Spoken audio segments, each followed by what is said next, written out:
Hare Nama Hare Nama eva kevalam Kalo nasteva nasteva nasteva gatiranyatan Hare Nama Hare Nama eva kevalam Kalo nasteva nasteva nasteva gatiranyatan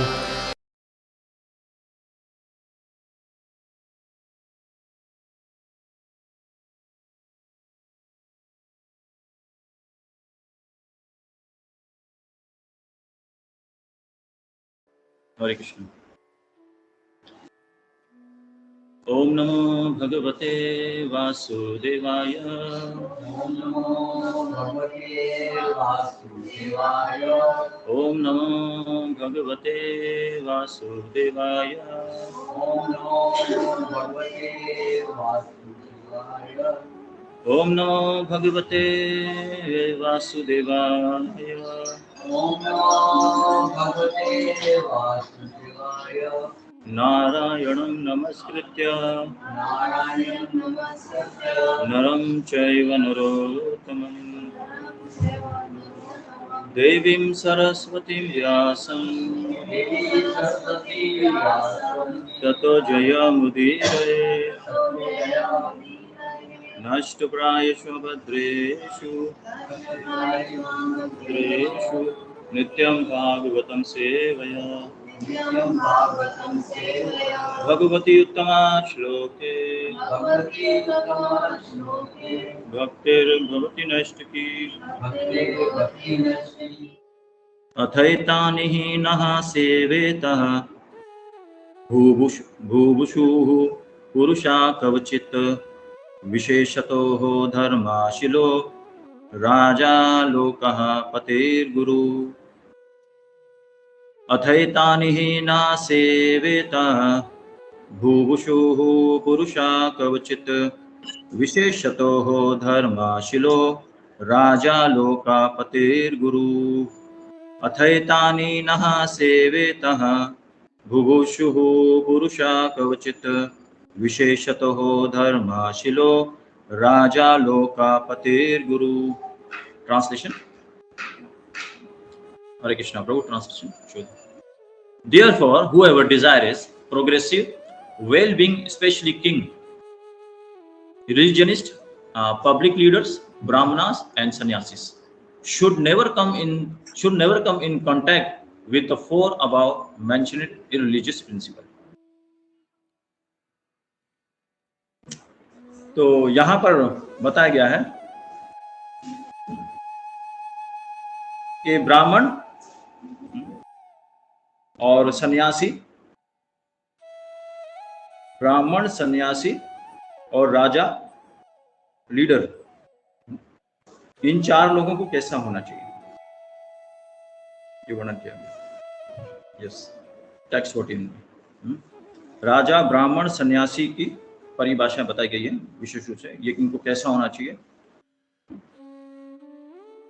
और गुरु की खोज करना, आखिरी वाला प्रभुपाद जी प्रपोर्ट में आगे वर्णन करते हैं सही रूप में गुरु की।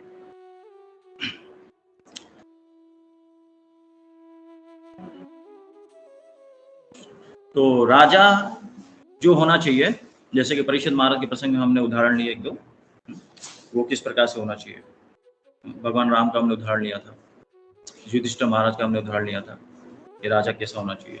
इस प्रकार से पृथु महाराज हैं और ऐसे कई प्रकार के राजा हुए। तो राजा को किस प्रकार से धार्मिक होना चाहिए, है ना, और कैसा उनको लीडरशिप अपनी चलानी चाहिए, ठीक है। तो वो पूर्ण रूप से कृष्ण भावना भावित हो तो ही वास्तव में शासन ऐसा चला सकता है। विदाउट एनी कृष्ण कॉन्शियसनेस हम कोई भी चीज सक्सेस नहीं कर सकते, है ना, वो फेलियर है हमारा जीवन, है ना। कृष्ण भावना के बगैर हमारा जीवन शून्य है, जीरो है। तो ये राजा जो है पूर्ण रूप से भक्ति कार्य में जुड़ा होना चाहिए। भगवत भक्ति के जो कार्य होते हैं, जैसे कि श्रील रूप गोस्वामी ने भक्ति की परिभाषा बताई है, ज्ञान से भी नहीं, कर्म से भी नहीं, केवल भक्ति से, है ना। वो केवल भक्ति के कार्य में जुड़ा हो और उसके द्वारा वो भगवान को अपनी भक्ति से वशीभूत कर रहा हो। भगवान अपनी भक्ति से वशीभूत होते हैं, तो भक्ति के कार्य में जुड़ा हो ऐसा राजा, उसके द्वारा ही समाज में शांति, संपन्नता और अच्छा स्वास्थ्य और ये जितनी भी भौतिक आवश्यकताएं हमें उनकी जो जरूरत होती है वो सब अपने आप प्राप्त होता है। तो उसमें कहते हैं अन्य अभिलाषितम शून्यम ज्ञान कर्मादि अनावृत। तो राजा को क्या है, भौतिक जितनी भी जो डिजायर्स हैं उनसे विरक्त होना चाहिए। शून्य अन्य अभिलाष, अभिलाष का मतलब होता है मटेरियल डिजायर,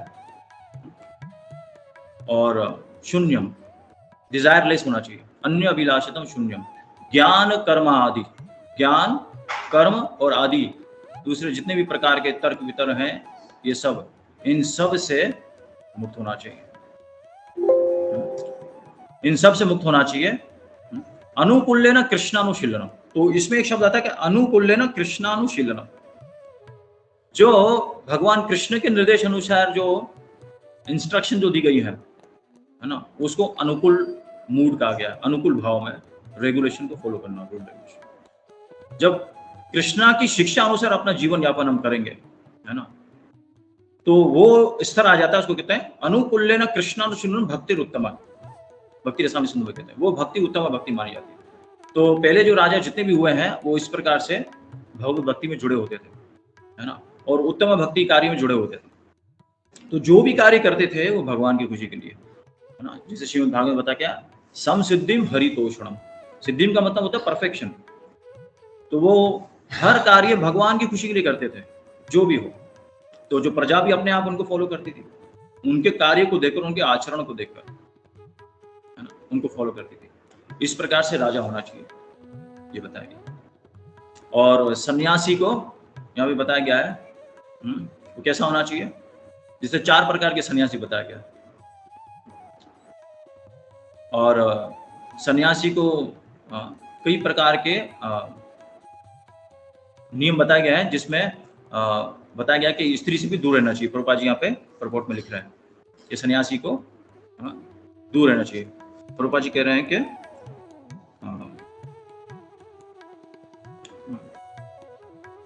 सन्यासी is illicitly connected with the movement if सन्यासी, तो उनसे भी उनको दूर रहना चाहिए सन्यासी को, क्योंकि जैसे पहले हम ये देखते हैं कि सन्यासी जो है वो 4 प्रकार की कैटेगरीज हैं बताई गई।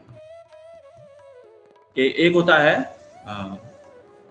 कुटीचक, जो कुटीर में रहते हैं, भजन करते हैं सन्यासी, भजन कुटीर में रहकर अपना भजन करते हैं। और एक होता है बहुदक, बहुदक का मतलब होता है कि जो के मधुकरी करके अपना जीवन यापन करते हैं। मधुकरी का मतलब है कि भीख मांगकर घरों में जाकर। और तीसरा होता है परिव्रजकाचार्य। परिव्रजकाचार्य जो है, ये जो सन्यासी हैं, ये क्या करते हैं, ट्रैवलिंग करते हैं, भ्रमण करते हैं, वो एक जगह टिकते नहीं। जिस प्रकार से नारद मुनि हम देखते हैं कि नारद मुनि एक जगह नहीं रुकते, वो जगह जगह पर ब्रह्मांड में अनेक स्थानों पर जाते हैं, है ना, तीनों लोकों में घूमते रहते हैं, भ्रमण करते हैं और जीवों को उद्धार करते हैं, है ना। तो इसको कहते हैं परिव्रजकाचार्य। ये घोषणानंदी है। 2 प्रकार के भक्तों की कैटेगरी भी बताई। तो एक भजनानंदी होता है, घोषणानंदी।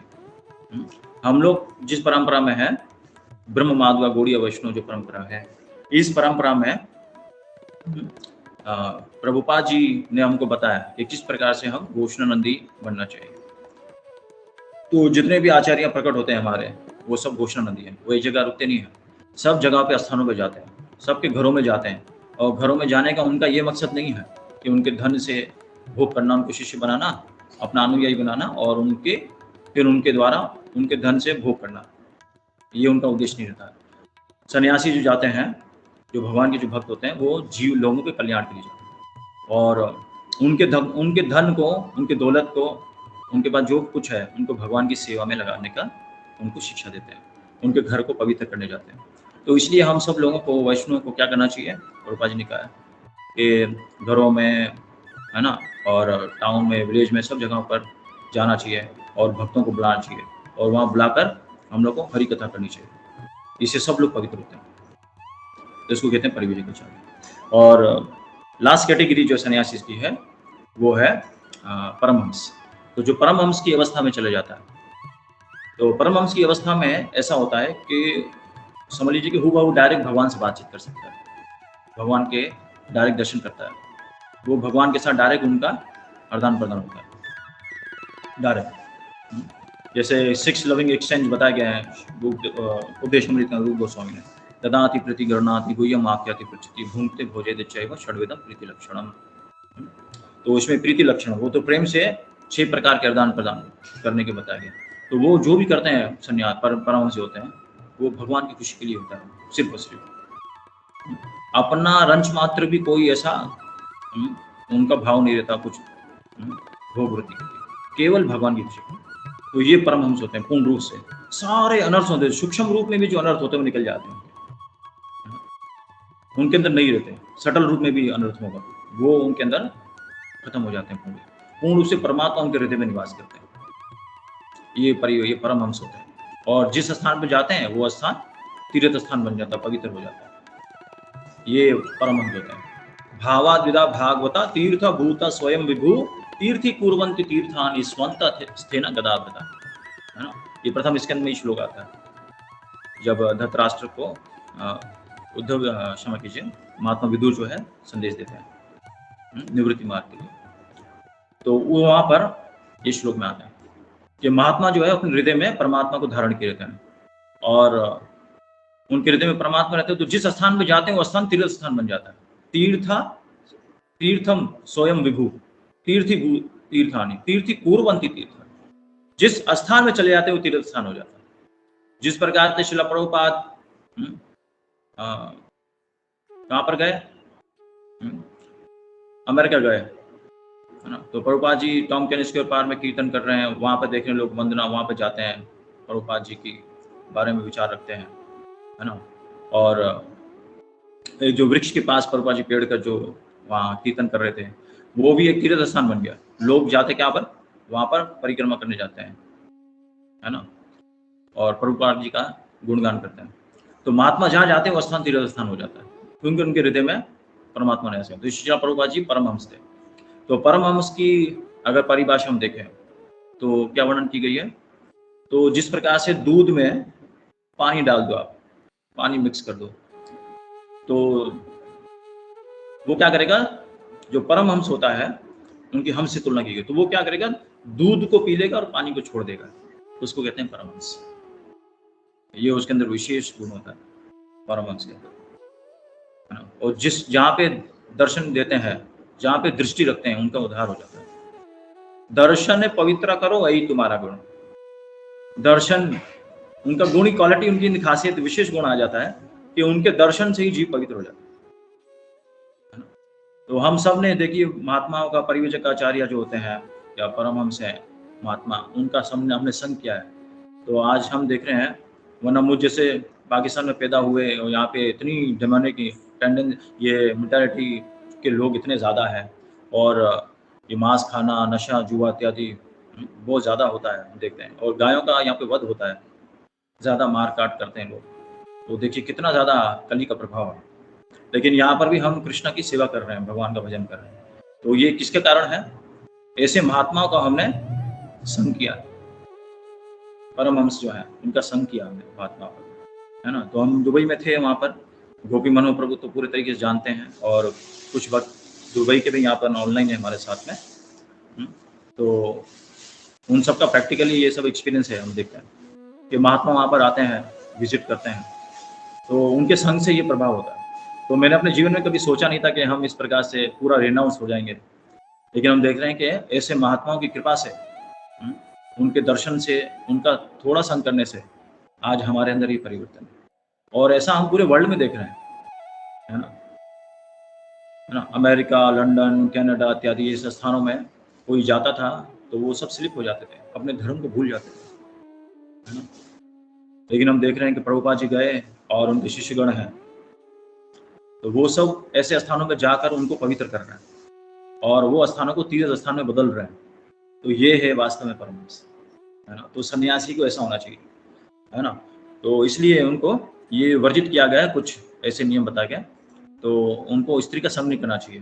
तो अब कभी कभी सुन के हमको ऐसा लगता है कि जो फीमेल वर्ग है हम देखते हैं, है ना, तो स्त्री वर्ग है, तो वो सोचते हैं कि शास्त्रों में बहुत सी जगहों पे ऐसा लग रहा है कि खंडन किया जा रहा है हमारा, और बहुत से लोग इस तरह बोलते हैं कि भाई ये तो कृष्ण भावना के भक्त हैं, तो स्त्री को दूर रखने के लिए कहते हैं।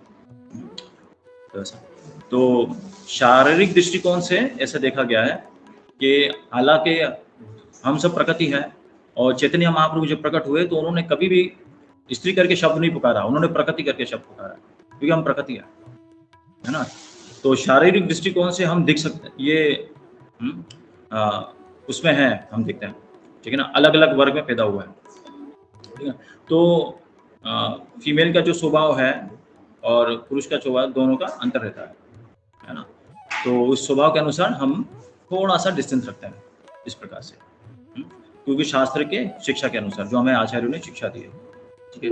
लेकिन इसका मतलब ये नहीं है कि हम स्त्री वर्ग को हम खंडित कर रहे हैं या उनको हम इंफीरियर मान रहे हैं, छोटा मान, ऐसा नहीं है ना। जितना बड़ा रुतबा स्त्री का है उतना ही पुरुष का, दोनों का है विशेष, है ना, दोनों ही विशेष है, और इन दोनों के बगैर प्रकृति चल नहीं सकती, कार्य हो नहीं सकता।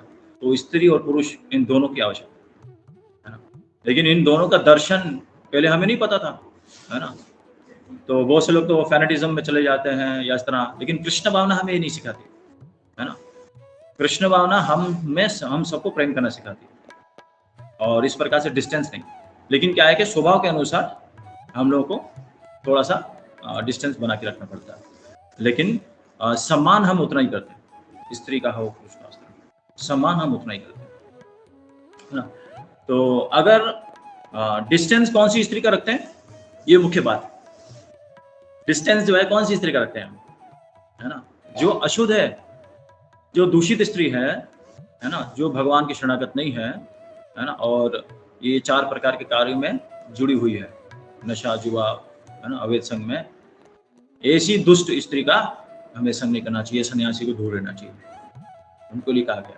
जो भक्त है, जो भगवान की सेवा में जुड़ी हुई है, तो उनका संग करने का मना नहीं है।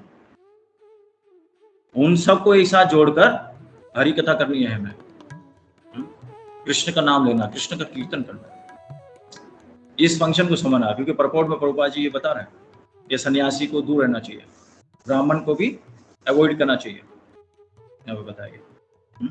मैं हिंदी में पढ़ता हूँ थोड़ा सा, आप समय 10 मिनट और लूंगा।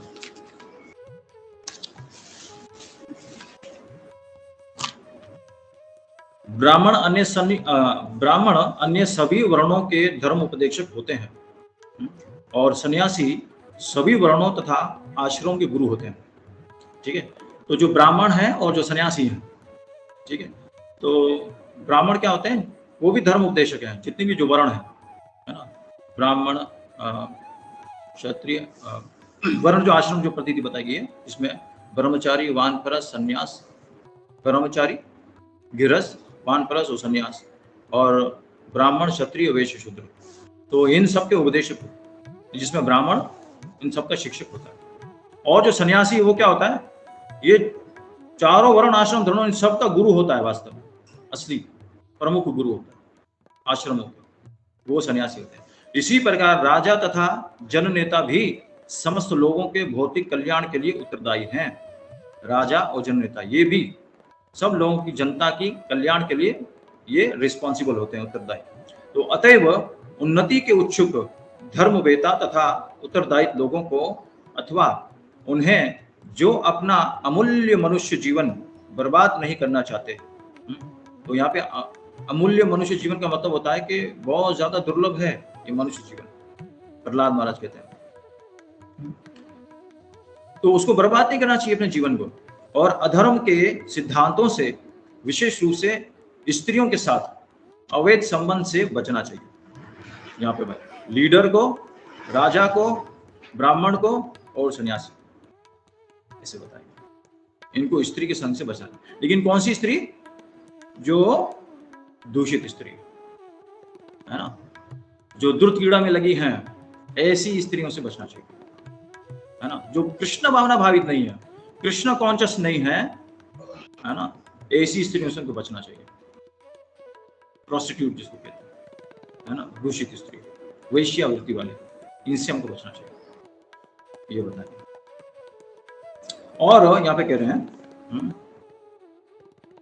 तो ब्राह्मण होने के उसके सारे अधिकार तत्काल व्यर्थ हो जाएंगे, तत्काल एवं निर्मल हो जाते हैं अगर वो ऐसा नहीं करता। यदि ब्राह्मण सत्यवादी नहीं है तो ब्राह्मण होने की जितनी भी उनकी क्वालिटीज है वो खत्म हो जाती है। तो श्रीमद् भगवद गीता में जो ब्राह्मण की जो क्वालिटीज बताई गई है, जो गुण बताए गए हैं, वो 18वें अध्याय में हम पढ़ते हैं। शमो दमस्तपा शोचम शांतिर आर्जवम एवचा ज्ञानम विज्ञानम अस्तिक्यम ब्रह्म कर्म स्वभाव। ये 8 गुण बताए ब्राह्मण के। तो ब्राह्मण को ऐसा होना चाहिए, शमो दमस्तपा शोचम, तपस्वी होना चाहिए, क्षमाशील होना चाहिए, शांतिर अर्जवम एवचम ज्ञानम विज्ञानम, ज्ञान उसके पास होना चाहिए और विज्ञान होना चाहिए। क्योंकि अगर ज्ञान नहीं है उस ब्राह्मण के पास, और ज्ञान कौन सा? ट्रांसेंडेंटल नॉलेज, दिव्य ज्ञान।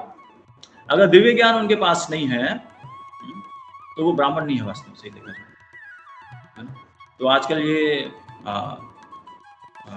स्मार्ट ब्राह्मण, जातिवाद ब्राह्मण जो है, ये समाज में फैले हुए हैं। खासकर हम देखते हैं भारत में तो बहुत बड़े पैमाने पर।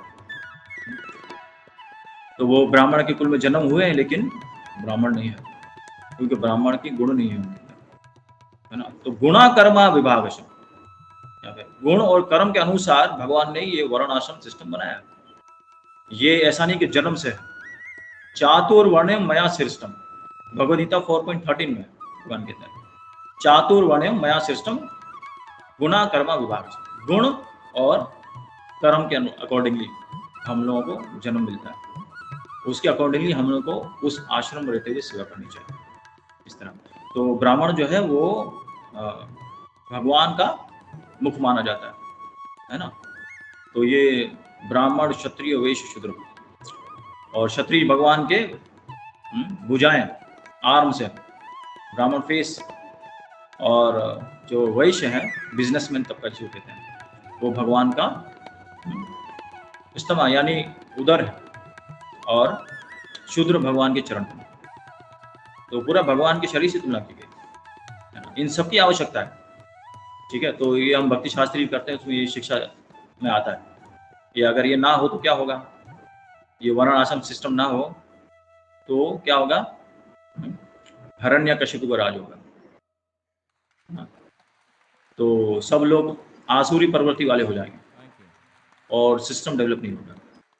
और बिना सिस्टम के कोई भी शांत नहीं रह सकता, चाहे वो मटेरियल, हम देखते हैं मटेरियल लाइफ में भी हो, बैंकिंग सेक्टर में जाओ, हॉस्पिटैलिटी में जाओ, होटल इंडस्ट्री में, हॉस्पिटैलिटी इसी को कहते हैं, और ऐसे जितने भी सेक्टर्स हम देखते हैं, उसमें अगर सिस्टम नहीं है, मल्टीनेशनल हम देखते हैं सेक्टर में, कंपनीज में जाओ, तो उसमें कुछ रूल रेगुलेशन होता है ना, तो उसको फॉलो करना पड़ता है, और उसको फॉलो करते हैं तो सब लोग सुखी रहते हैं, भौतिक तौर पर, भौतिक स्तर पर, है ना। इसी प्रकार से आध्यात्मिक संसार के भी और भगवान के कुछ कार्य बताए गए हैं, भगवान का भजन करने का, आराधना, पूजा, सेवा करने का, उपासना करने का, उसके कुछ प्रिंसिपल बताए गए। तो उसके लिए ये गुणों के अनुसार हम लोगों को वो सीखकर वो कार्य को अर्जित करना होता है। तो श्रील प्रभुपाद जी ने हमको बताया कि किस प्रकार से सन्यासी बनना चाहिए, ब्राह्मण बनना चाहिए, है ना, और राजा को कैसा होना चाहिए। तो वो प्रिंसिपल सारे हमको पता है। ये सब इसलिए बोला गया है ताकि देश में शांति रहे, क्योंकि अगर ब्राह्मण ही भक्षक बन जाएगा, रक्षक ही अगर भक्षक हो जाएंगे, शिक्षा ही अगर गलत जाएगी, तो पब्लिक क्या गलत डायरेक्शन में चली जाएगी। क्योंकि रॉन्ग नॉलेज, गलत ज्ञान अगर हम लेंगे, टीचिंग लेंगे, तो उसका डायरेक्शन गलत होगा, दिशा गलत होगी। तो गलत दिशा में जाने से जो उसको चाहिए वो पूरा नहीं कर सकेगा, तो असंतुष्ट रहेगा। तो आज पूरे संसार में जो असंतुष्टि बनी हुई है ना, सब लोग डिसअपॉइंट हुए पड़े हुए हैं, देख रहे, परेशान रहते हैं, अपने स्तर से नीचे गिर जाते हैं। उसका कारण क्या है? इन सारे वर्ण आश्रम की पद्धति को ना समझना। तो ये वर्ण आश्रम फंक्शन के बारे में इसमें वर्णन किया जा रहा है मुख्य रूप से, उसको ना समझना। और आखिरी वाला जो फंक्शन है वो है प्रमाणिक गुरु। प्रभुपाद जी लिख रहे हैं, प्रभुपाद जी परपोर्ट में लास्ट पॉइंट जो डिस्कस कर प्रभुपाद जी कह रहे हैं, प्रभुपाद जी कह रहे हैं इसी प्रकार यदि राजा तथा जन नेता अनावश्यक रूप से अहंकारी हैं या उसे मदपान तथा धूम्रपान की लत है तो वे लोक कल्याण के कार्य करने के लिए अयोग्य ठहरता है। सत्य सच्चाई सभी धर्मों का मूल सिद्धांत है। मानव समाज के 4 प्रकार के अग्रणी अर्थात सन्यासी, ब्राह्मण, राजा तथा जन नेता की परीक्षा उनके चरित्र तथा गुणों के आधार पर की जानी चाहिए। तो गुणों के आधार पर उनकी करनी चाहिए चरित्र। और किसी को गुरु या समाज का स्वामी स्वीकार करने के पूर्व, है ना, समाज का कोई कंट्रोलर स्वीकार करना है या गुरु स्वीकार करना, उससे पहले क्या करना चाहिए? एनालाइज करना, उसे चरित्र की उपयुक्त कसौटियों में परखना चाहिए। परखना मतलब एनालाइज करना, है ना, या उनको देखना, सर्च करना कि वास्तव में ये राइट लीडर है या राइट ब्राह्मण है या नहीं। इस प्रकार से तो लोगों को ब्राह्मण के बारे में पता नहीं है, सन्यासी के बारे में पता नहीं है, इनकी क्या क्वालिटीज है, तो लोग क्या करते हैं? धोखा खा जाते हैं, क्योंकि नामनाथ सन्यासी, ब्राह्मण इत्यादि बहुत बने हुए हैं और वो भी धर्म का उपदेश दे रहे हैं, परंतु वास्तविक उपदेश नहीं है। शास्त्र की नीति के अनुसार, प्रमाणिक जो बताई गई परंपरा अनुसार, उस अनुसार नहीं है। तो इस कारण से जीव कल्याण नहीं हो पा रहा, सुखी नहीं हो पा रहे, है ना, सब दुखी है, सबके अंदर दोष वही के वही बने हुए हैं और उल्टा दोष कम होने के बजाय बढ़ते ही जा रहे हैं। ये कारण क्योंकि उनको राइट डायरेक्शन दिखाने वाला, सही दिशा दिखाने वाला कोई मिला ही नहीं। तो भगवान शिव जी पार्वती देवी को बोलते हैं, पद्म पुराण जो है, पार्वती देवी और भगवान शिव जी का आपस में कन्वर्सेशन है, चर्चा। और एक स्त्री पुरुष को या गृहस्थ पति पत्नी को कैसा गृहस्थी होना चाहिए, क्या चर्चा करना चाहिए, तो वो पद्म पुराण पर शिव जी और पार्वती का संवाद सुन सकते। तो उसमें चर्चा किसकी हो? केवल भगवान के विषय में, लाभ के विषय में, उसके बारे में होना चाहिए। तो वहां पर ऐसी सारी चर्चाओं में वो कहते हैं, गुरु के बारे में भी कहते हैं, 4 प्रमाणिक संप्रदायों के बारे में शिव जी बोलते हैं। और फिर आगे चल के बोलते हैं कि कलयुग में, इस कली काल में 99% नकली गुरु आते हैं। 99% नकली गुरु आते हैं, सिर्फ 1% असली गुरु है। अब उसकी खोज कैसे करें हम? प्रभुपाद जी लिख रहे हैं कि इंसान को पहचानना चाहिए, जानना चाहिए कि ये अच्छा सही ब्राह्मण है या नहीं, जिसके द्वारा मंत्रों के उच्चारण से हमारे परिवार का भला होगा, उनके मंत्रों के उच्चारण से, है ना। तो परीक्षित महाराज का जैसे जन्म हुआ, तो परीक्षित महाराज के जन्म के समय में ऐसे पुरोहित ब्राह्मणों को बुलाया गया जिन्होंने भविष्यवाणी दी उनके बारे में और शुद्ध मंत्रों का उच्चारण किया। तो ऐसे शुद्ध ब्राह्मणों को बुलाकर जब हम संस्कार करते हैं तो उससे क्या शुद्धिकरण होता है, पवित्रता बढ़ती है। तो उसको आगे आध्यात्मिक मार्ग में बढ़ने में उनको आसानी होती है, उनको लाभ मिलता है ना। तो आजकल लोगों के पास ये सब बुद्धि नहीं है, अज्ञानता के कारण वो नहीं जान पाते कि असली गुरु कौन है, सन्यासी कौन है, असली ब्राह्मण कौन है, कौन से ब्राह्मण का संग करना चाहिए, किन को प्रसाद परोसना चाहिए, ये समझना। अब देखिए, श्राद्ध उत्सव होता है तो उसमें भी लोग जो है वो कर्मकांडी ब्राह्मण को बुला लेते हैं, लोगों को पता नहीं है, वो श्राद्ध उत्सव मना लेते हैं। तो उसका 1% भी बड़ा मुश्किल से मिलता है ना। लेकिन अगर वैष्णव ब्राह्मण को बुलाया जाए, जिसने वैष्णव दीक्षा प्राप्त की है, हरि नाम दीक्षा प्राप्त की है, वैष्णव दीक्षा, अगर उनको ब्राह्मण को बुलाया जाए, वो भक्त होता है। वैष्णव दीक्षा मतलब भक्त, वो शुद्ध भक्त है भगवान का। और उनको अगर बुलाया जाए तो करोड़ों करोड़ों पूर्वजों को उद्धार कर दोगे। सोचिए, ये तो हो गए हमारे एंसेस्टर फोर फादर हैं। और जहां पे आप रहते हो, जिस स्थान में रहते हो, अपने घर में, परिवार में, उन सबका उद्धार कर दोगे। इतनी उनके अंदर ये पवित्रता बताई गई, उनकी प्योरिफिकेशन से, पवित्रता से वो शुद्ध हो जाएगा, ऐसे बताया गया है ना। तो ये सिम्टम हम देखते हैं, आचरण से उनकी पता चल जाता है। और ये हमको कैसे पता चल रहा है? ये जो आज हम पाठ कर रहे हैं श्लोकों का, ऐसे श्लोकों को जब हम सुनेंगे, पाठ करेंगे, उसको समझेंगे, तभी जाके हम समझ पाएंगे इन वर्णाश्रम प्राणी को, ब्राह्मण का करते हुए, सन्यासी का करते हुए, गृहस्थ का करते हुए, है ना, ब्रह्मचारी का क्या कर्तव्य होता है, ये सब हम ड्यूटीज को जान पाएंगे अपनी, है ना। और इस तरह हम समाज में अच्छे से रह सकते हैं, सुख से, शांति से। तो ये पूरा सिस्टमेटिक सारा प्रोसेस है भगवान ने बनाया हुआ है ना। भगवान ने कह रहा कि मया सृष्टम, सृष्टम का मतलब होता है कि मैंने ऑर्गेनाइज किया है, मैंने इसको रचना की है, मेरे द्वारा ये बनाया गया है, भगवान कह रहे है ना। तो मैं ये प्रसंग बताना चाह रहा था अद्वैत आचार्य का, कि अद्वैत आचार्य ने क्या किया, हरिनाम संकीर्तन का आयोजन किया और हरिदास ठाकुर को भी बुलाया। हरिदास ठाकुर को जब बुलाया तो हरिदास ठाकुर तो एक शूद्र परिवार में उनका जन्म हुआ और मुसलमान परिवार में जन्म हुआ था। तो मुसलमान परिवार तो हम देखते हैं कि वो मलिच है, यानी शूद्र में भी नहीं आते, उससे भी नीचे गिरे हुए हैं, मलिच, यावण, चंडाल, शूद्र जाति से भी नीचे है। तो कितने ज्यादा हम देखते हैं कि नीच है, पतित है, गिरे हुए हैं। तो नामाचार्य हरिदास ठाकुर उस परिवार में उनका जन्म हुआ था, लेकिन वो हर रोज 3 लाख नाम का जप करते थे, 192 भगवान का नाम जप करते, हरे कृष्ण।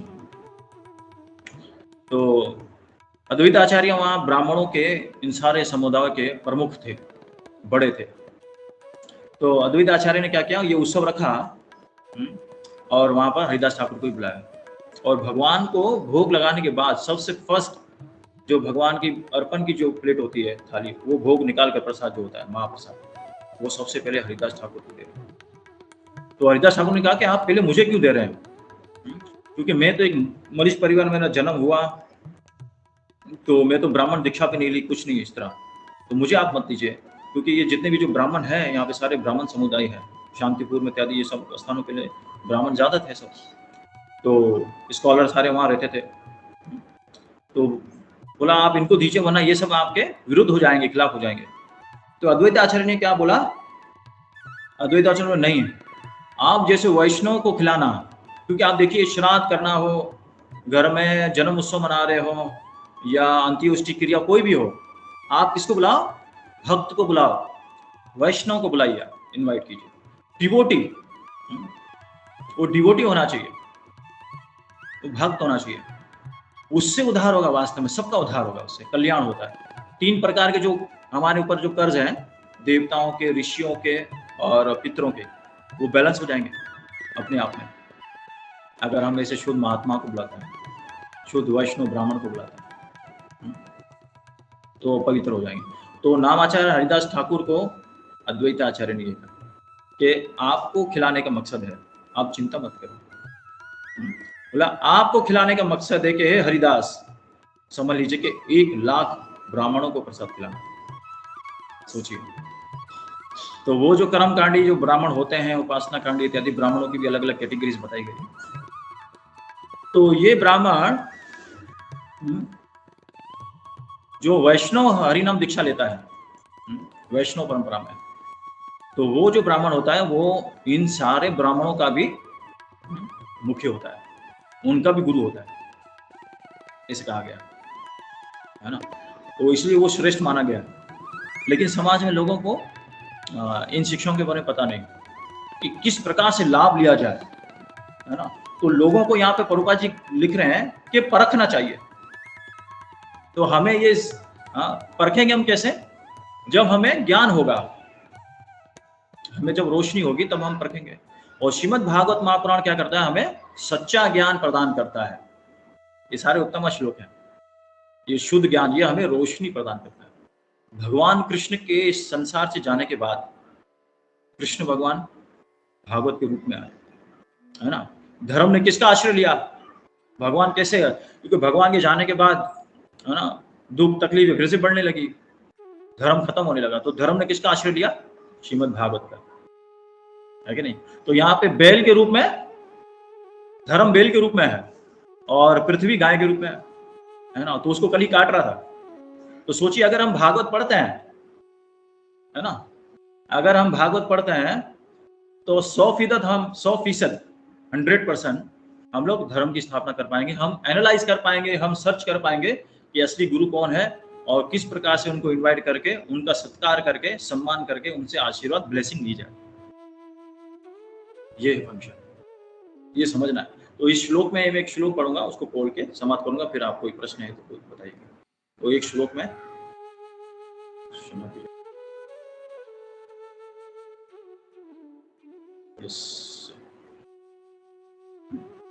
ये श्लोक में ये बताया, मैं श्लोक में याद नहीं आ रहा था, ये प्रथम स्कंद का श्लोक है, टेक्स्ट नंबर 43, जिसमें ये श्लोक सब लोग जानते हैं, वेरी फेमस श्लोक है। कृष्ण स्वधाम धामो धामोपागते धर्म ज्ञानादिभिः सह कलो नष्टः दृशाम एषः पुराणार्को अधुनादिता।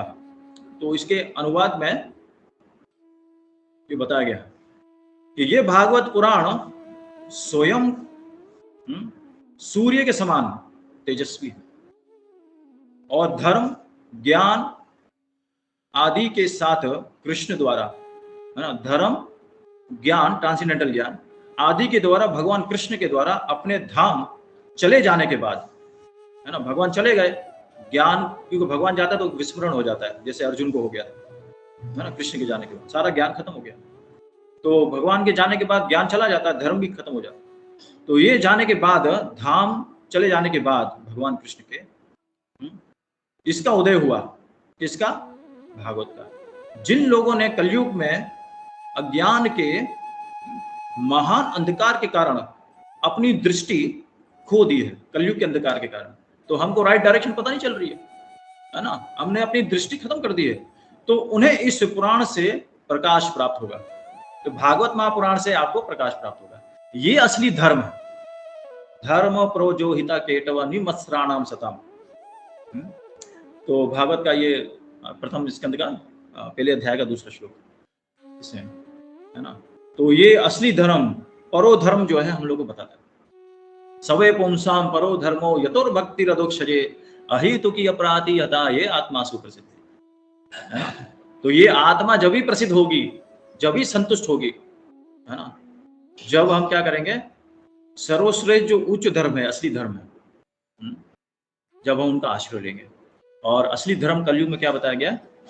5 चीजों को करना, जो मैंने लास्ट सेशन में भी डिस्कस किया था। तो लास्ट सेशन में हमने डिस्कस किया था, उसमें भी स्त्रीना शब्द, रत्ना स्त्रीना शब्द आया था, है ना। भगवान श्री कृष्ण का द्वारका में प्रवेश करना, ये मुझे अध्याय मिला था, उसमें एक श्लोक था, तो उसमें हमने चर्चा की थी द्वारका नगरी के बारे में, स्त्रियों के बारे में, है ना। तो उसमें बताया गया था स्त्री शब्द, उसमें हम डिस्कस किया था। उससे पहले द्रोणपुत्र को दंड, इस अध्याय में हम लोग एक श्लोक में चर्चा की थी इस तरह। तो हम यहाँ पे देख रहे हैं कि श्रीमद् भागवत महापुराण ही ऐसा ग्रंथ है जो हमें प्रकाश या रोशनी प्रदान करता है, लाइट प्रदान करता है ना। इसका आश्रय जब हम लेंगे तो सब संपन्न हो जाएगा। तो 5 चीजें करने के लिए बोला हमें कलयुग में, चैतन्य महाप्रभु में, भक्ति के 64 अंगों में। तो उन 5 चीजों में क्या है? साधु संग, साधु संग नाम कीर्तन भागवत श्रवण मथुरा वास श्री मूर्ति श्रद्धा सेवन। साधु संग, नाम कीर्तन, भागवत श्रवण और मथुरावास, श्री मूर्ति सेवन, भगवान के अर्चन विधि से, ये 5 चीजें। और ये 5 चीजों के बारे में 39 श्लोक के तात्पर्य में प्रभुपाद जी लास्ट में जो 3 पॉइंट्स बताते हैं, उन 3 पॉइंट्स के आखिरी वाले पॉइंट्स में ये बोलते हैं 5 चीजें करने के लिए, कि इन दुर् कीड़ा से बचने के लिए 4 प्रकार के जो पाप हैं, नशा, जुआ और अवैध संग, मांस खाना, इनसे अगर आपको सिक्योर होना है तो ये 5 चीजें करनी है, और आपको राइट डायरेक्शन पता चल जाएगी। असली जो धर्म है, उस धर्म जो है वो उसको जान पाओगे। ये 5 चीजें अगर हम करते हैं तो देखिए, अभी हम कर रहे हैं क्या है, भागवत पढ़ रहे हैं, है ना। तो जहाँ भागवत है वहां कृष्ण का धाम प्रकट होता है, क्योंकि कृष्ण में और भागवत में कोई अंतर नहीं है। और वहीं पे जब भागवत पढ़ते हैं वहां साधु संग भी होता है ना। और इसी को नाम कीर्तन कहा गया है ना। और भगवत धाम मथुरावास, तो ये मथुरावास है जब हम भागवत पढ़ते हैं भक्तों के संग मिलकर, क्योंकि भगवान वहां प्रकट होते हैं, है ना। क्योंकि ये नारद मुनि के प्रसंग से हमको पता चलता है, क्योंकि नारद मुनि जब भगवान के पास गए उनसे एड्रेस मांगने के लिए कि भगवान आप अपना एड्रेस बताओ, पद्म पुराण में कथा आती है। तो उसने भगवान से पूछा कि भगवान आपका एड्रेस कौन सा है? तो भगवान ने बोला ना अहम वसामी वैकुंठ है, ना मैं वैंकुट में रहता हूँ, योगी नाम हृदय यशुआ, ना मैं योगियों के दिलों में रहता हूँ। तो फिर नारद मुनि ने पूछा कि आप रहते कहाँ है प्रभु, आप बताइए आपका रियल स्थान कहाँ है, what is your real place. तो भगवान ने कहा ना अहम वसामि वैंकुठे योगी नाम हृदय यशुआ मद भक्तो यत्र गायन्ति, जहां पे मेरे भक्त मेरी महिमा का गुणगान करते हैं वहां पे मैं प्रकट होता हूं। तत्र तिष्ठामि नारद, हे नारद वहां पे मैं प्रकट होता हूं, भगवान वहां प्रकट होते हैं। तो ये देखते हैं कि ये बहुत बड़ा स्टेटमेंट है, प्रमाण है वास्तव में, तो जहां कृष्ण कथा वहां प्रकट होता है। जगन्नाथ भगवान का जो हम देखते हैं अर्च विग्रह, उसका प्राकृतिक कारण क्या है, कृष्ण कथा। जब शुद्ध भक्त के माध्यम से प्रमाणिक भक्तों के द्वारा जब कथा होती है, जैसे रोहिणी देवी कथा कर रही थी, तो द्वारका में कथा चल रही है, हम देख रहे हैं, तो रोहिणी देवी इतनी भगवान की शुद्ध भक्त है, बलराम की साक्षात, बलराम की माँ है, original mother of Lord Balram. तो वो जब कथा कर रही थी, सोचिए कैसी कथा होगी, ब्रज की कथा चल रही है, तो कंडीशन दी तो कृष्ण बलराम नहीं आने चाहिए, लेकिन वहां पर क्या हुआ, जैसी कृष्ण कथा हुई तो कौन आ गया, कृष्ण बलराम प्रकट हो गए। यशोदा मैया जब दही मंथन कर रही हैं, तो अगासुर, बकासुर, शक्तासुर, तृणाव्रत, पूतना, इन सबको कैसे मारा, तो उसका कीर्तन करते हुए दही मंथन कर रही है ना, चर्निंग का योगट। तो ये जब चर्निंग करते हुए माता यशोदा कर रही है, तो उस टाइम भी कीर्तन हो रहा था, तो कौन प्रकट हो गया, भगवान कृष्ण सोते सोते आ गए, है कि नहीं, हम देखते हैं। तो हम देख रहे हैं, और ये कार्तिक महीना चल रहा है, तो वैष्णव भक्तों के लिए, खासकर जो गौड़ीय वैष्णव भक्तों के लिए ये सबसे उत्तम फेस्टिवल है, क्योंकि ये महीना सबसे महान महीना बता गया है। और भगवान श्री कृष्ण ने हम सबको लाभ देने के लिए इन महीने की, इन ऐसे उत्तम महीनों की रचना की है। इस तरह भागवत पुराण की भी रचना की है। तो इस महीने में अगर हम भागवत महापुराण पढ़ते हैं, तो उसका श्लोक का एक अंश, एक पद भी अगर हम पढ़ लें, है ना, तो उसको 18 पुराणों के पढ़ने का फल मिल जाता है। ये भागवत महापुराण खासकर कार्तिक के महीने में करने से, है ना। और अगर कोई धाम में जाए, वृंदावन धाम में, सोचिए, तो वृंदावन धाम में तो ऐसे बताया गया कि 3000 गुना, इससे भी ज्यादा, मतलब कोई लिमिटाइट नहीं कर सकते हम उसको, है ना, कोई कंपैरिजन नहीं है। अगर धाम में जाके हम लोग भगवान को दीप ऑफर करें और भागवत कथा सुने शुद्ध वैष्णव से, तो असीम लाभ ले सकते हैं, भक्ति मार्ग में बहुत तरक्की हो जाएगी, इस तरह बताया गया। लेकिन फिर भी एक दूसरा भी बताया गया है, ऑप्शन दिया है प्रभुपाद जी के माध्यम से, हमें कृपा प्राप्त हुई है कि प्रभुपाद जी के जो टेम्पल्स है वो शहरों के अंदर बनाया गया मंदिर, और वो जो मंदिर है वो भी धाम के समान है। प्रभुपाद जी कह रहे हैं कि this temple is not ordinary temple, है ना। लंदन, अमेरिका, कनाडा, सब जगह पे जो मंदिर बने हैं, Prabhupada ji is not ordinary temple, this is वैंकुटा प्लेस, ये वैंकुट के स्थान है। तो यहाँ पर अगर हम दीप दान कर रहे हैं मंदिरों में जाके, इस्कॉन के, और भागवत कथा सुन रहे हैं, तो ये सबसे सर्वश्रेष्ठ कार्य बताया गया। तो इसका लाभ अनलिमिटेड है, अक्षय हो जाता है, हमेशा मिलता रहता है ऐसे। तो ये कार्तिक मास में हम लोग को लाभ उठाना चाहिए जितना ज़्यादा हो सके। तो मेरा परम सौभाग्य है कि मुझे गोपी मनोहर प्रभु के द्वारा अचानक से क्या हुआ, भगवान ने मैसेज करवा दिया, और प्रभु ने मुझे ब्लेसिंग दी थी विजयदशमी के बारे में, मुझे आशीर्वाद के रूप में भेजा। तो अचानक से कहना चाहिए, तो प्रभु ने कहा, प्रभु आप क्लास के लिए अगर रेडी हैं तो हम ऑर्गेनाइज करते हैं। तो मैंने कहा ठीक है। तो प्रभु ने फिर ये आज के दिन के लिए मुझे क्लास के लिए मौका दिया इस तरह। तो ये वैष्णव की कृपा से होता है। और गौणता भवन में अभी आज हम लोग क्लास में, यहाँ से गौणता भवन में ही है हम लोग क्लास चल रही है, भक्त लोग भी बैठे हैं हमारे यहाँ पे कराची में। तो यहीं से हम लोग जो है ना ये लॉगिन हुए हैं और भागवत कथा कर रहे हैं। तो एक्चुअली थोड़ा सा लेट इसलिए भी हुआ था क्योंकि हम भवन में रेगुलर क्लास करते हैं, तो उसमें थोड़ा सा टाइम का थोड़ा प्रॉब्लम हो रहा था। तो फिर हमने सोचा चलो भागवत क्लास तो रूटीन तो है, तो आज इसी में हम क्लास कर लेते हैं। तो क्लास में हरे कृष्णा, ग्रंथ राशि में भागवत महापुराण की जय। हरे कृष्णा। किसी का कोई प्रश्न है तो आप कर सकते हैं। हरे कृष्णा, दंडवत प्रणाम प्रभु जी, बहुत बहुत धन्यवाद, थैंक यू वेरी मच। सही रूप में आज एकदम भागवत क्लास हो गया है। तो थैंक यू प्रभु। तो या मैं क्विकली मतलब किसी से रिक्वेस्ट है, मतलब सभी से रिक्वेस्ट करता हूँ, किसी का कोई प्रश्न है आज के श्लोका से संबंधित दोनों, तो प्रभु जी से पूछ सकते हैं हम लोग।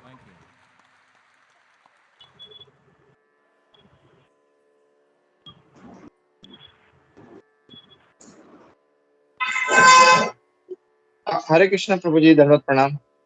हरे कृष्ण, धन्यवाद, प्रणाम। संतोष हरे प्रभु कृष्ण, हैं? Thank you so much. हरे सत्यराज? कृष्ण। हरे कृष्ण। सर्वदेव बोल रहा हूँ प्रभु। सॉरी, सर्वदेव बोल रहा हूँ प्रभु। सर्वजी। हरे कृष्ण प्रभु। प्रभु thank you so much for wonderful class प्रभु। एंड इट वाज, मतलब बहुत कुछ पॉइंट आपने बहुत कुछ जानकारियां दिया प्रभु, तो थैंक यू सो मच प्रभु। प्रभु जी, मेरा एक सवाल था कि जैसे कि यहाँ पे वो जो 4 चीजें में जो जुआ खेलने के लिए एक पॉइंट आया हुआ है प्रभु, तो जी जी। जैसे कि अभी अभी जैसे कि हम लोग ये जो स्टॉक मार्केट वगैरह हम देखते हैं, तो can hmm, devotee invest money in the stock market?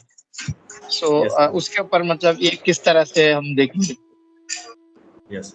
तो यहाँ तो हमने ये भी पढ़ा इसमें कि गैम्बलिंग जो है हमें नहीं करना चाहिए, जुआ है ये, है ना। क्योंकि गैम्बलिंग करने से हमको ट्रबल आता क्या है, हम हमारे अंदर मोह बढ़ता है ज़्यादा, है ना, और मोह के कारण बहुत सारे क्लैश पैदा होते हैं, तो इसलिए गैम्बलिंग नहीं करना चाहिए। लेकिन ये स्टॉक मार्केट में ऐसे बहुत सी जगहों पर, है ना, जैसे कि हम कहते हैं कि सूद सूद भी लेना नहीं लेना चाहिए, कुछ लोग कहते हैं ये भी गैम्बलिंग में आता है।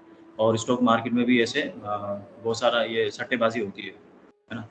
तो वास्तव में शास्त्र के अनुसार ये जो सट्टेबाजी है ये नहीं करना चाहिए। जैसे क्रिकेट होता है, हम देखते हैं क्रिकेट के अंदर भी बहुत से लोग सट्टाखोरी करते हैं, ये सब गैम्बलिंग करते हैं और लगाते हैं एक एक प्लेयर के ऊपर पैसा लगाते हैं, है ना। लेकिन क्या है, इससे मोह बढ़ता है और इससे आप समझ लीजिए कि और भी ज़्यादा डिस्टर्ब होंगे गैम्बलिंग करने से, इसलिए मना किया गया।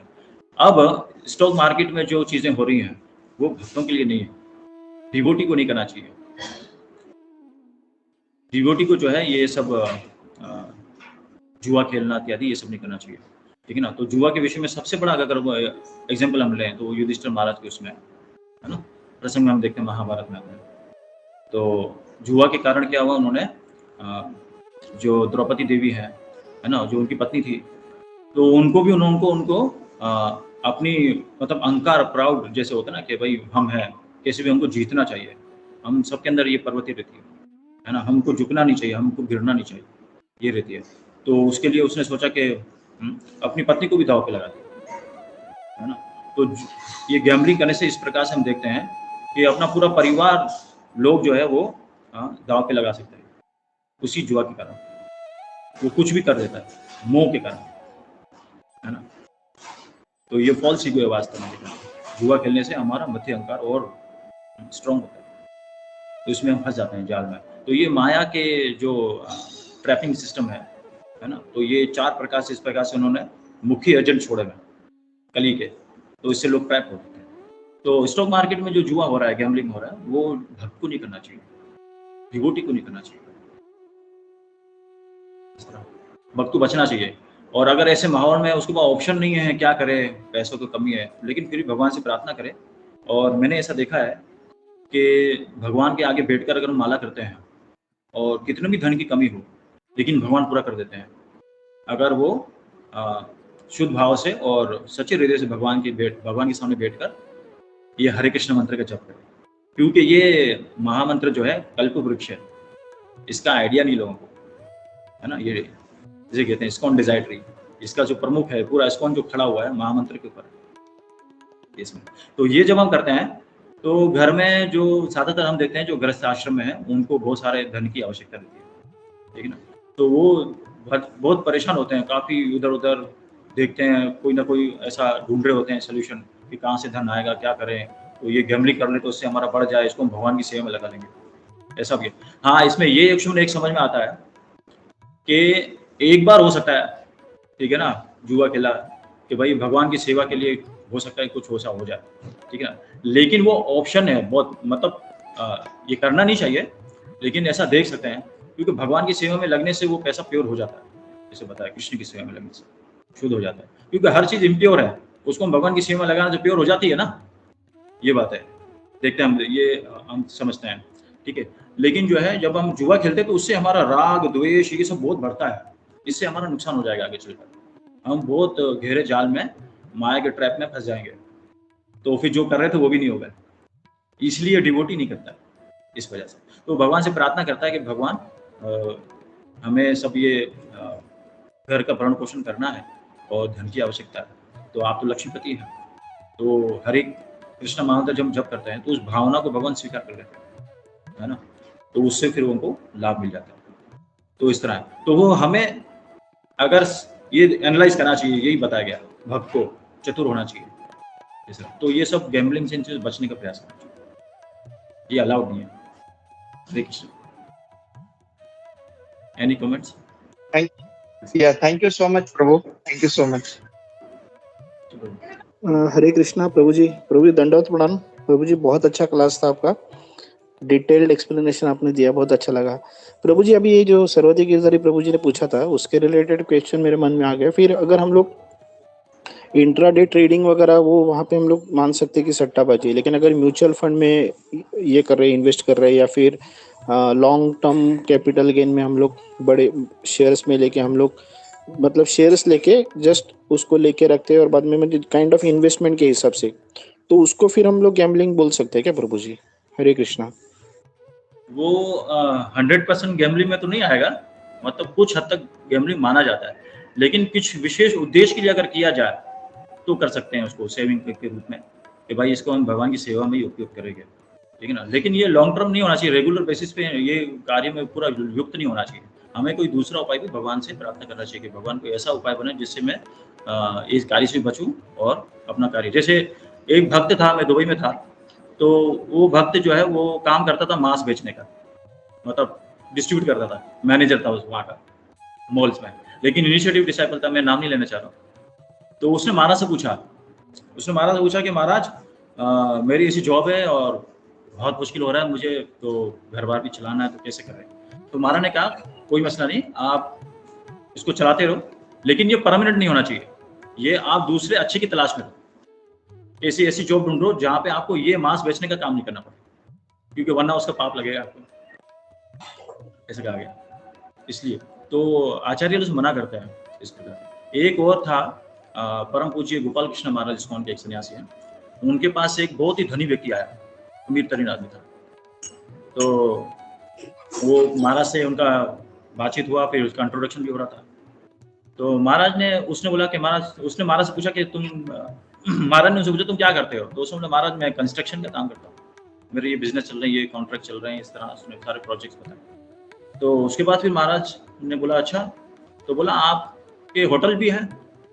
महाराज को पता नहीं था, लेकिन महाराज ने खुद बोला आपके होटल भी है?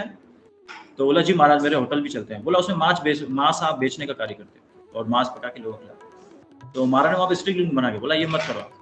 तो महाराज ने वहाँ पे क्या बोल रहे हैं, किस लिए बोला, क्योंकि उनके पास इतना ऑलरेडी बिजनेस है, तो अगर ये बंद कर देगा तो कोई मसला नहीं। बोला आपको, महाराज ने उनको डायरेक्टली ये बोला स्ट्रिक्टली, बोला आपको नरक जाना पड़ेगा इसके लिए। महाराज ने इसको ये बोला आपको नरक जाना पड़ेगा इसके लिए, ठीक ना। गैम्बलिंग का वो क्या है कि उसमें हमारी चेतना पे असर पड़ता है, तो हमको फंसने का चांस रहता है।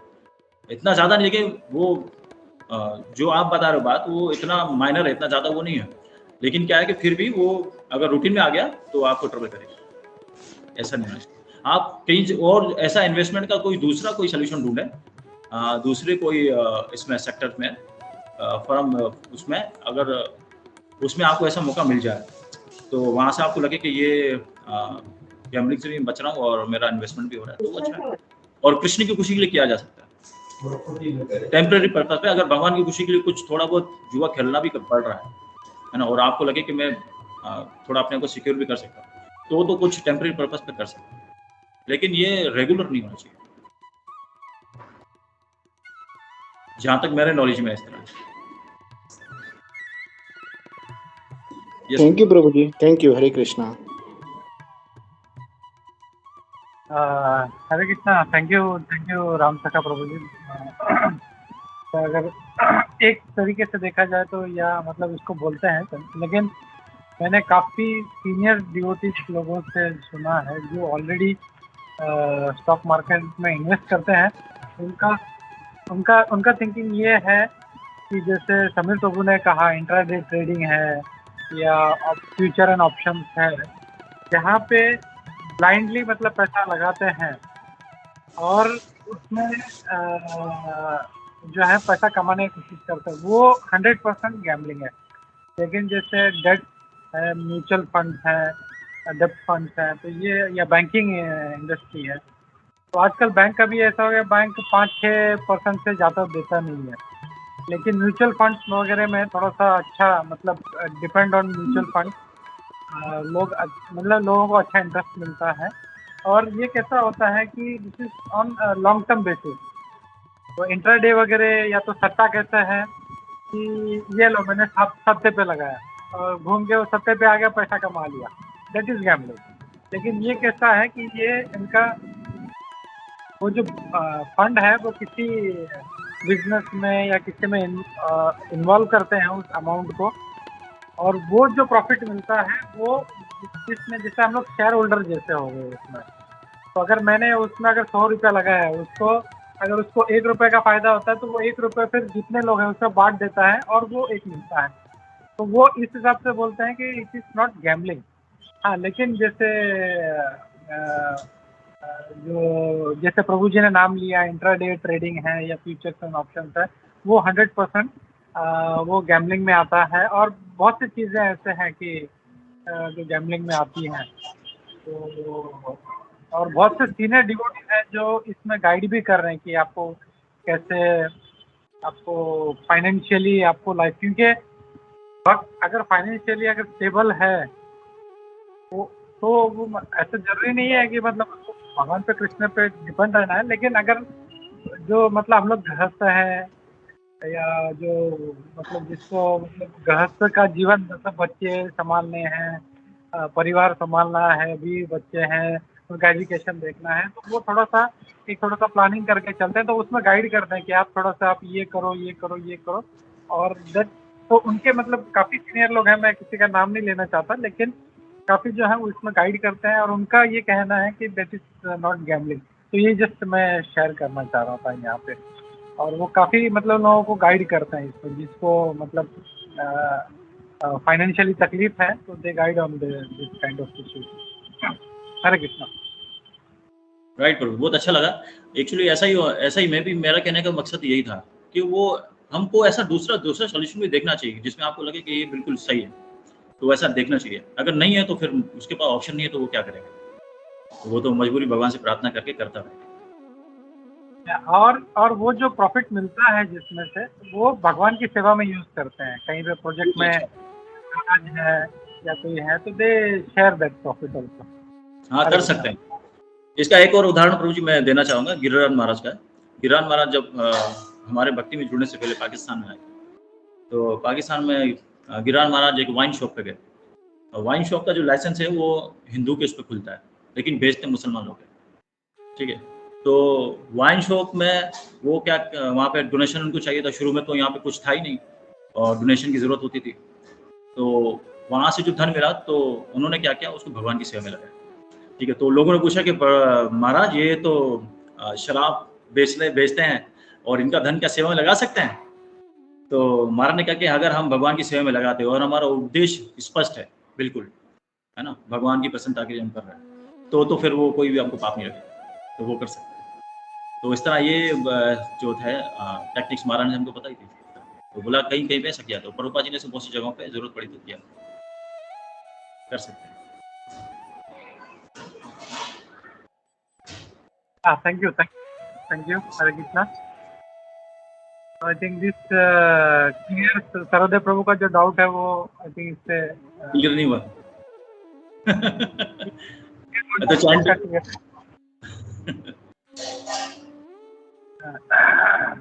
या ओके, हम लोग रुकते हैं। बहुत बहुत धन्यवाद प्रभु जी। जस्ट मैं छोटा सा ब्रीफ मतलब स्टार्ट में लेट हो गया था तो मैं प्रभु जी को इंट्रोड्यूस नहीं कर पाया। प्रभु जी पहली बार नहीं आए हैं, पहले भी एक बार आ चुके हैं, 1-2 बार आ चुके हैं। और प्रभु जी जो है फिलहाल अभी पाकिस्तान से प्रवचन कर रहे हैं। तो पाकिस्तान हम लोग जानते हैं कैसा जो है कंट्री है, लेकिन भगवान की दया से राम सखा प्रभु और उनका जो सारा टीम है बहुत अच्छा वहाँ पे प्रचार कर रहे हैं वहाँ पे। और हम लोग देख रहे हैं वहाँ पे प्रभु जी अभी गौर निताई भवन इन्होंने बनवा रखा है, वहाँ से बैठ के ये दे रहे हैं। और काफ़ी सारे भक्त हैं, हम लोग कई सारे फेसबुक पे वीडियोस भी देखते हैं। प्रिया वल्लभी माता जी भी काफ़ी एक्टिवली इन्वॉल्व है, वो भी काफ़ी सारे प्रवचन वगैरह माता जी देती रहती हैं। तो प्रभु जी का भी काफ़ी सारा जो प्रीचिंग प्रोग्राम्स है फेसबुक पे हम लोग को दिखता है। तो यही कहने का है कि प्रभुपाद जी की कृपा से आज हर जगह पे मतलब पाकिस्तान जैसे देश में भी बहुत अच्छा प्रचार हो रहा है। और धन्य है ऐसे भक्त राम सखा प्रभु और प्रिया वल्लभी माता जी और जितने भी महाराज और जितने भी सीनियर डिवोटीज जो इन्वॉल्व हैं उनको मतलब नमन है मतलब उनको कि मतलब ऐसे देश में भी वो अपना रिस्क लेके भगवान का प्रचार कर रहे हैं। तो हम हमेशा जो है हम लोग दिन में 2 टाइम प्रार्थना करते हैं। तो खास करके हम लोग पाकिस्तान, बांग्लादेश और ऐसे जो सिख कंट्रीज हैं उनके भक्तों के लिए काफ़ी प्रार्थना करते हैं कि ये लोग अच्छे से प्रचार कर सके और सेफ रहे वहाँ पे। तो थैंक यू और रिक्वेस्ट करता हूँ आप ऐसे ही आते रहिए हर बार और अपना एसोसिएशन देते रहिए। हरे कृष्ण। Very much. आपके पूरे टीम को हम लोग प्रार्थना करेंगे कि भगवान के चरणों में कि आप लोग अच्छे से प्रचार कर सके, सेफ रहें और जितना हो सके इस चैतन्य महाप्रभु का जो आंदोलन है, प्रभुपाद जी का ये मिशन है, इसको आप पाकिस्तान में फैला सकें। तो हम लोग आपकी पूरी टीम के लिए हम लोग 3 बार हरे कृष्ण महामंत्र बोलेंगे। सभी लोग प्लीज कैमरा ऑन कीजिए, माइक ऑन कीजिए एंड विल से चैंट हरे कृष्ण। हरे हरे कृष्ण हरे कृष्णा हरे कृष्णा कृष्णा कृष्णा हरे हरे हरे राम राम राम हरे हरे। दामोदर देश devotees and Bharat Indian devotees है ना, गोपी मनोहर प्रभु साधु संघ टीम सब के लिए बहुत बहुत धन्यवाद। हरे Krishna. Thank you very much प्रभु। धन्यवाद प्रणाम। हरे कृष्ण। वांछा Thank you. कल्पतरु वांछा कल्पतरुभ्यश्च कृपा सिन्धुभ्यश्च पतितानां वैष्णवेभ्यो नमः। हरे कृष्ण। जय जय